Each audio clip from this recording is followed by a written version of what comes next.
नमस्कार, जोहार। मैं मुरली मनोहर गोस्वामी आप सभी का डिजिट क्लासेज में स्वागत करता हूँ, अभिनंदन करता हूँ। आज मैं आप लोगों के लिए आप लोगों का मनपसंद टॉपिक मैथ्स क्विज लेकर आया हूँ। मैथ्स क्विज शुरू करने से पहले मैं आप लोगों को याद दिला देना चाहता हूँ कि आप लोग अपना सेल्फ असेसमेंट अवश्य करेंगे।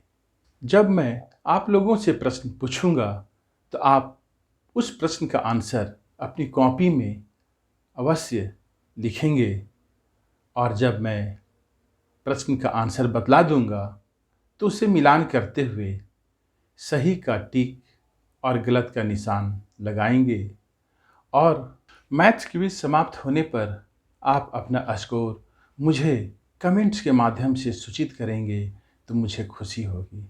अब मैं शुरू करता हूँ आज का मैथ्स क्विज। आज के मैथ्स क्विज का सबसे पहला प्रश्न, एक सरल रेखा में कितने डायमेंशन होते हैं? How many dimensions are there in a straight line? इस प्रश्न के लिए ऑप्शन ए है 0, option B 1, option C 2, option D 3। इस प्रश्न का सही आंसर होगा ऑप्शन बी। एक सरल रेखा में एक डायमेंशन होता है, 1D होता है। कैसे होता है यह समझ लें। कोई भी आकृति 1D है, 2D है या 3D है, यह निर्भर करता है उस आकृति के लंबाई, चौड़ाई और मोटाई पर। यहाँ पर प्रश्न ये है कि एक सरल रेखा में कितने डायमेंशन होते हैं। यह एक सरल रेखा है। सरल रेखा में केवल लंबाई है, चौड़ाई नहीं है। यह जो चौड़ाई दिखाई दे रहा है यह इतना कम है जिसे हम लोग नेग्लिजिबल, नगण्य मानेंगे और इस सरल रेखा में केवल लंबाई रहने के कारण यह 1D आकृति होगा। आज के मैथ्स क्विज का दूसरा प्रश्न, यदि x/2 बराबर 7 तो x बराबर वाट? ऑप्शन ए है 2, option B 14, option C 7/2, option D 2/7। इस प्रश्न का सही आंसर होगा ऑप्शन बी 14। कैसे होगा समझ लें। x/2 बराबर दिया हुआ है 7। अब हम लोग क्रॉस मल्टीप्लाइकेशन करेंगे तो क्या आएगा? x को 1 से मल्टीप्लाई करना होगा बराबर 2 को 7 से मल्टीप्लाई करना होगा। x को जब 1 से मल्टीप्लाई आप करेंगे तो x आएगा और 2 सत्ते 14। इस प्रकार x का वैल्यू आता है 14 और आंसर बी सही होगा। आज के मैथ्स क्विज का तीसरा प्रश्न, दी गई आकृति का परिमाप क्या होगा? What will be the perimeter of the given figure? इस क्वेश्चन में एक फिगर दिया हुआ है जिसमें इस भुजा की लंबाई 14 सेंटीमीटर, इस भुजा की लंबाई 14 सेंटीमीटर और इसका लंबाई भी 14 सेंटीमीटर है और इस पॉइंट से लेकर इस पॉइंट का डिस्टेंस 14 सेंटीमीटर है। इस आकृति का परिमाप ज्ञात करना है, पेरीमीटर ज्ञात करना है। इस प्रश्न के लिए ऑप्शन दिए हुए हैं।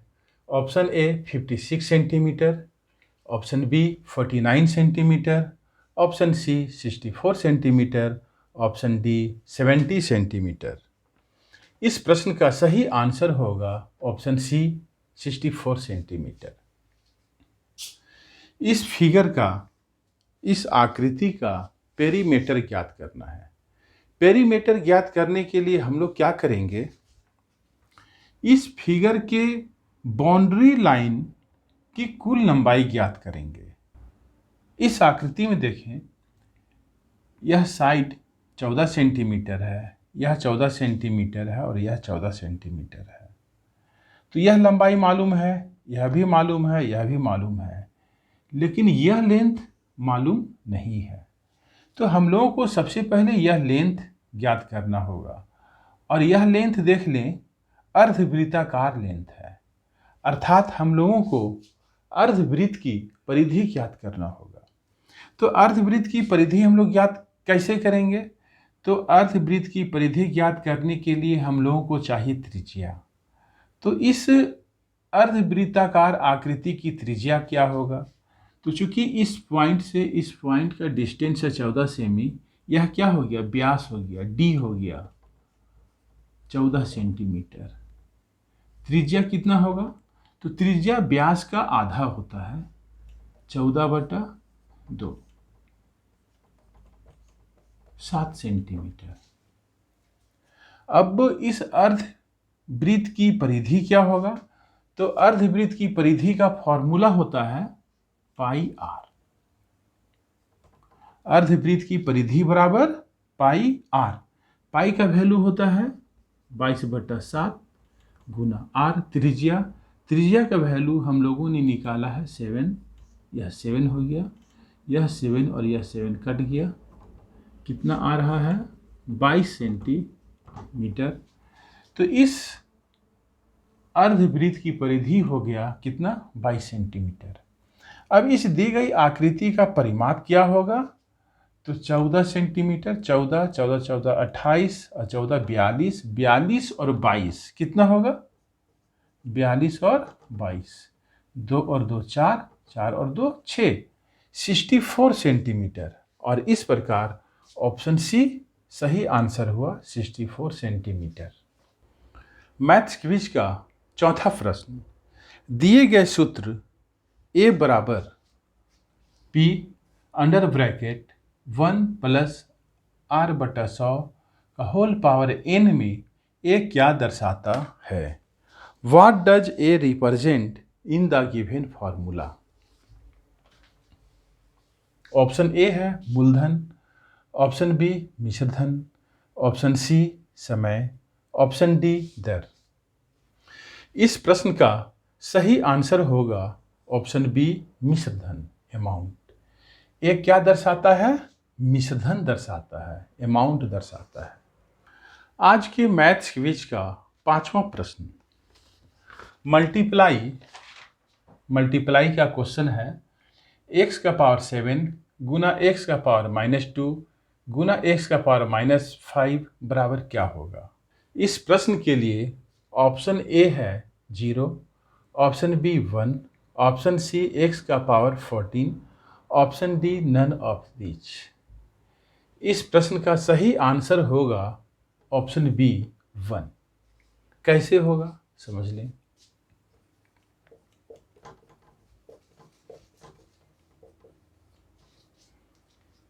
एक फार्मूला है x का पावर m गुना x का पावर n बराबर क्या होता है?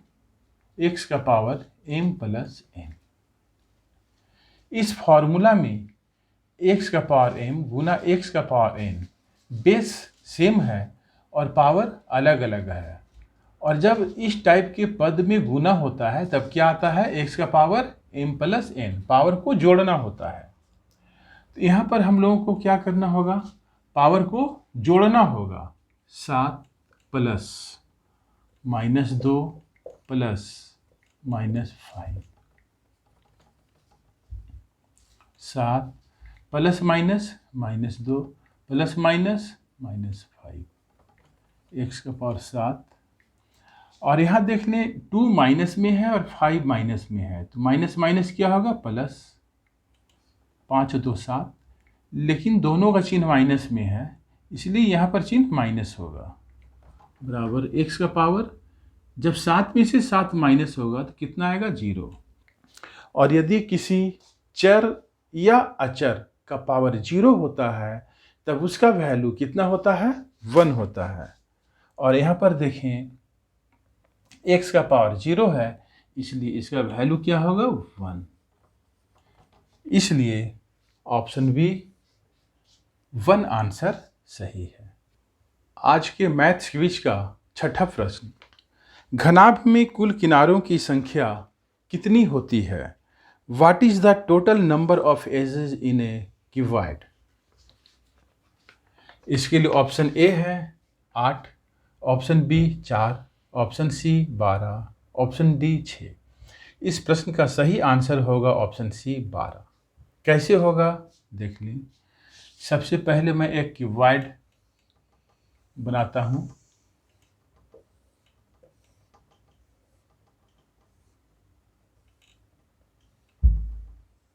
अब यहाँ किनारों की संख्या हम लोग गिनती करके देख लें। 1 2 3 4 5 6 7 8 9 10 11 और 1 12। इस प्रकार क्यूबॉइड में टोटल नंबर ऑफ एजेस 12 होते हैं। आज के मैथ्स क्विज का 7वां प्रश्न, यदि x क्यूब बराबर 27 तो x बराबर वाट? इस प्रश्न के लिए ऑप्शन ए है 9, option B 27, option C 3, option D none of these. इस प्रश्न का सही आंसर होगा ऑप्शन सी 3। कैसे होगा देख ली। एक्स क्यूब बराबर कितना दिया हुआ है 27। देयरफॉर एक्स बराबर, जब इधर से पावर 3 हटेगा तब 27 का पावर कितना हो जाएगा 1/3। 27 की जगह पर हम लोग लिख सकते हैं 3 गुना 3 गुना 3, 3 तिया 9, 9 तिया 27। तो हम लोग 27 की जगह पर इस प्रकार लिख सकते हैं और इसका पावर है 1/3। चूंकि 3 गुना 3 गुना 3 3 बार आया है, इसलिए हम लोग लिख सकते हैं 3 का पावर 3 का होल पावर 1/3। और हम लोग ये जानते हैं x का पावर n का होल पावर n बराबर क्या होता है x का पावर m गुना n। तो यहाँ भी दोनों पावर के बीच में गुना होगा, 3 और 3 कट जाएगा तो 3 का पावर 1 दैट मीन्स 3। इस प्रकार x का वैल्यू कितना आएगा 3, ऑप्शन सी। मैथ्स क्विज का 8वां प्रश्न सॉल्व करना है। 10 - 6 डिवाइड 2, इसे सॉल्व करना है। इस प्रश्न के लिए ऑप्शन ए है 2, ऑप्शन बी है 7, option C 0, option D none of these. आप लोग इस प्रश्न के लिए सेल्फ असेसमेंट कर लें, अपनी कॉपी में सही आंसर लिख लें। इस प्रश्न का सही आंसर होगा ऑप्शन बी 7। कैसे होगा देखें। यह प्रश्न बोडमास रूल से बनेगा।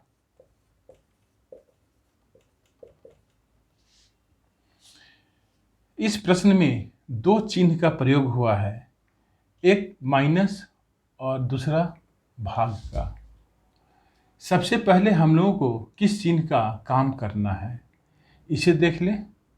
बी से ब्रैकेट, ओ से ऑफ, डी से डिवाइड, एम से मल्टीप्लाइकेशन, ए से एडिशन, एस से सब्ट्रैक्शन।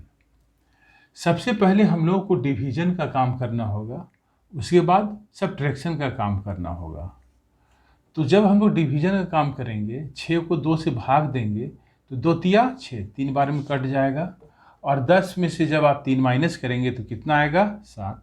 इस प्रकार इस प्रश्न का सही आंसर हो गया ऑप्शन बी 7। आज के मैथ्स क्विज का 9वां प्रश्न, -xyz का संख्यात्मक गुणांक लिखिए। Right the numerical coefficient of -xyz। -xyz का संख्यात्मक गुणांक लिखना है। इसके लिए ऑप्शन ए है 1, option B -1, option C 0, option D none of these. इस प्रश्न का सही आंसर होगा ऑप्शन बी -1।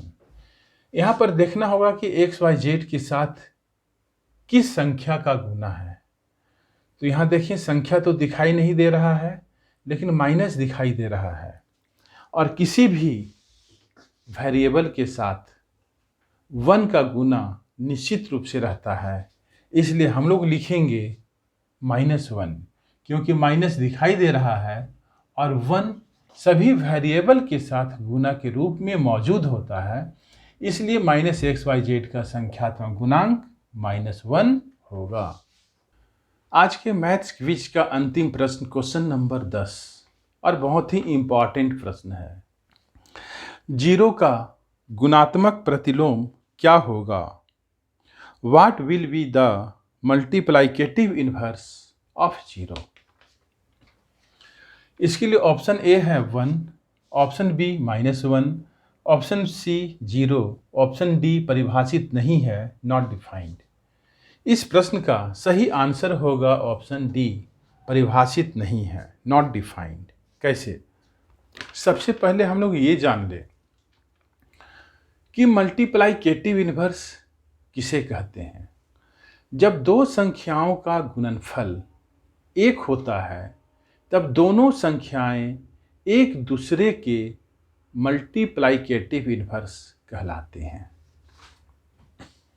जैसे यदि a गुना b बराबर 1 है, तो हम a को b का मल्टीप्लाइकेटिव इन्वर्स बोलेंगे और b को a का मल्टीप्लाइकेटिव इन्वर्स बोलेंगे। इस प्रकार यदि a का मल्टीप्लाइकेटिव इन्वर्स हमें ज्ञात करना है, तब क्या होगा? 1/a, क्योंकि जब हम लोग a और 1/a को गुना करेंगे तब कितना आता है? 1 आता है। a और a कट जाएगा और 1 आएगा। तो a और 1/a एक दूसरे का मल्टीप्लाइकेटिव इन्वर्स हुआ। कोई भी संख्या, जैसे 2 का मल्टीप्लाइकेटिव इन्वर्स लिखना है तो क्या होगा? 1/2। 4 का मल्टीप्लाइकेटिव इन्वर्स लिखना है तो क्या होगा? 1/4। इसी प्रकार 0 का मल्टीप्लाइकेटिव इन्वर्स लिखना है तो लिखना होगा आपको 1/0। और यदि आप 1 में 0 से भाग देंगे तो कितना आता है? इन्फिनाइट, जिसे हम लोग कहते हैं नॉट डिफाइंड, परिभाषित नहीं है। और इस प्रकार इस प्रश्न का सही आंसर हो गया ऑप्शन डी, परिभाषित नहीं है। मैं आशा करता हूं कि आप लोगों को आज का मैथ्स क्विज बहुत पसंद आया होगा। आप सभी दोस्तों एवं छात्र छात्राओं को वीडियो देखने के लिए मैनी थैंक्स। जय हिंद।